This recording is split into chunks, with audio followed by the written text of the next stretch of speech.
Sarah Longthorn, Managing Director of Wedge Welly. I really wanted to start up my own business because I wanted to be the boss, really.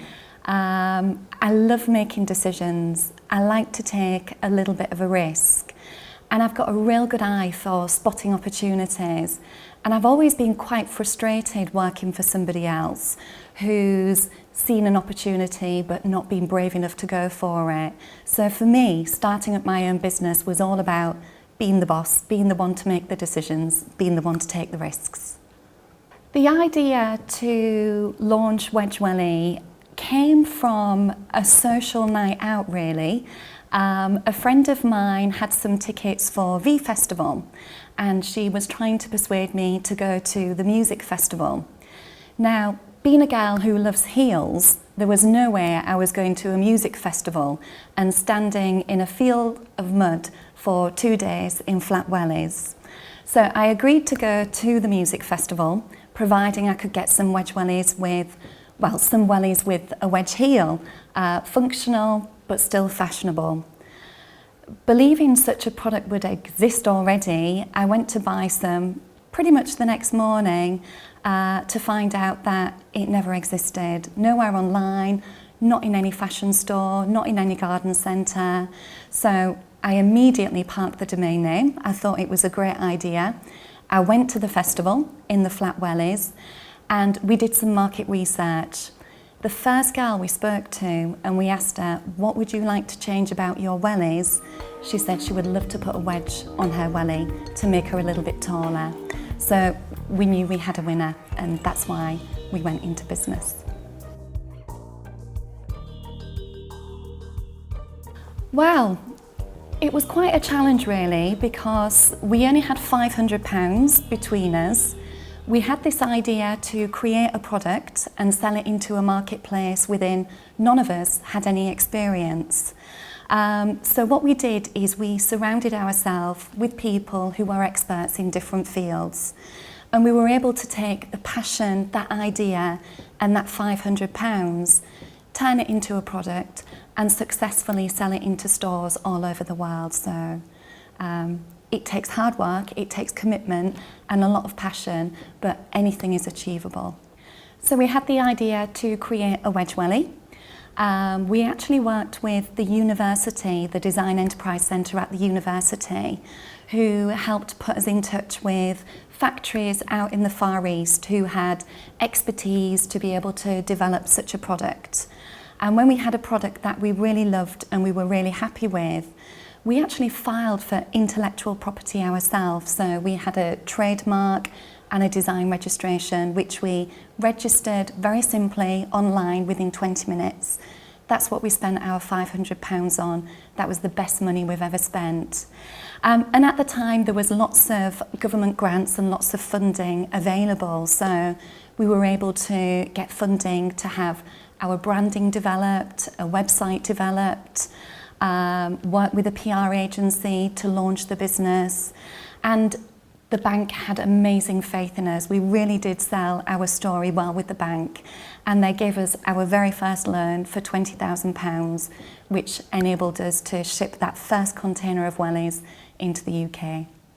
So we came up with different ideas of how we could really get our business out there and get the name Wedge Welly known in every household in the UK for little or no money because we were still a new startup business.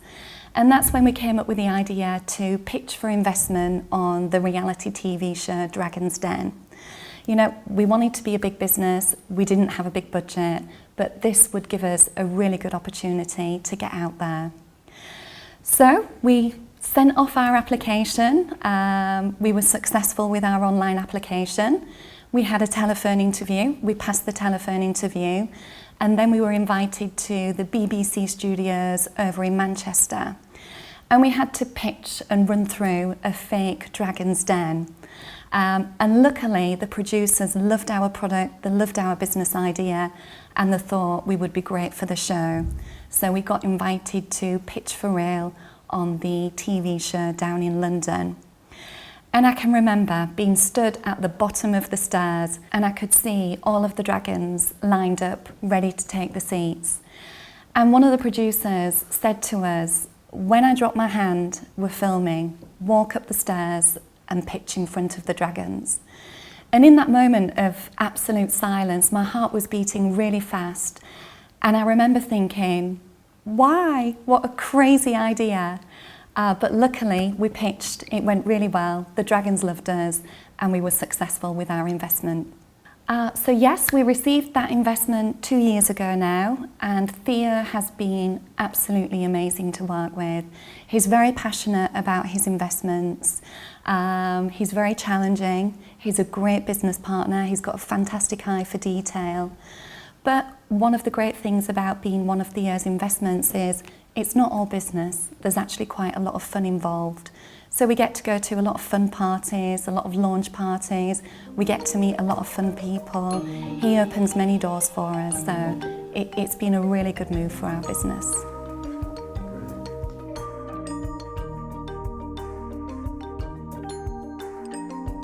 One of the rewards that you get from starting up your own business and working so hard, one of the best rewards is freedom, really. So you have the financial freedom to live an extraordinary life. I never wanted to live an average life. I've always been interested in travel, in fashion, all sorts of things. And by working hard, making money, it enables me to live an extraordinary life. So that's definitely one of the rewards of being in business. Another reward for me is the satisfaction you get from coming up with an idea, turning it into a product and selling it successfully into the UK market. There's nothing more fun than when you walk into a festival or you walk down the street and you see a girl wearing your wellies. The first time we did, we just ran up to this girl and hugged her. She had no idea what was going on.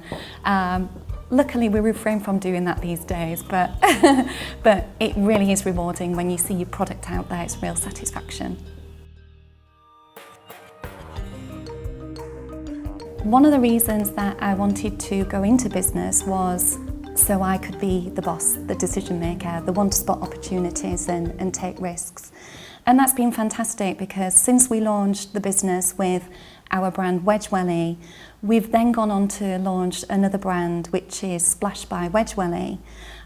We spotted an opportunity, a big gap in the market for plus size Wellington boots. So instantly we were able to make a decision, and within 2 months we had a brand new product launched on the market, and we've seen amazing success. Being a business owner and going into business, you do need to have a certain personality and a certain gut to be able to spot opportunities, but to be able to take a risk and follow that journey, see where it takes you. I'm very happy to take a risk. I love taking a risk. But the one thing I would say is we never bet the farm, we never bet the house. We always take a calculated risk, so if it goes wrong, it doesn't mean we're going to be out of business.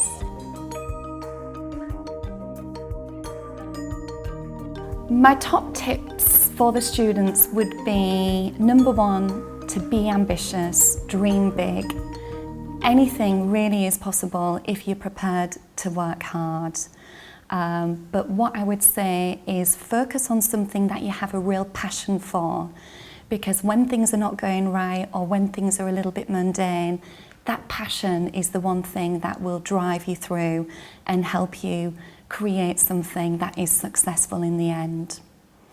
And my other tip for the students would be success leaves clues. So if you want to be good at something, find somebody who's good at that already, because success really does leave clues. You can model that person, whether it's somebody who's great in business. I look for their success formula. Whether it be a great sports person, if you're looking to master a sport, speak to them, get mentored by them, model them, and you'll be more successful and you'll be successful quicker. So look for those clues. Oh, my inspiration is a guy called Tony Robbins. He's an American business coach, and he coaches individuals and businesses to really be extraordinary, I suppose. He's worked with people like Mother Teresa, presidents around the world, top famous sports people, and some of the Fortune 100. So he is a fantastic business strategist, but a great psychologist as well. So he is my number one inspiration. I travel all around the world to see him and find out what his success formula is, because he's really great.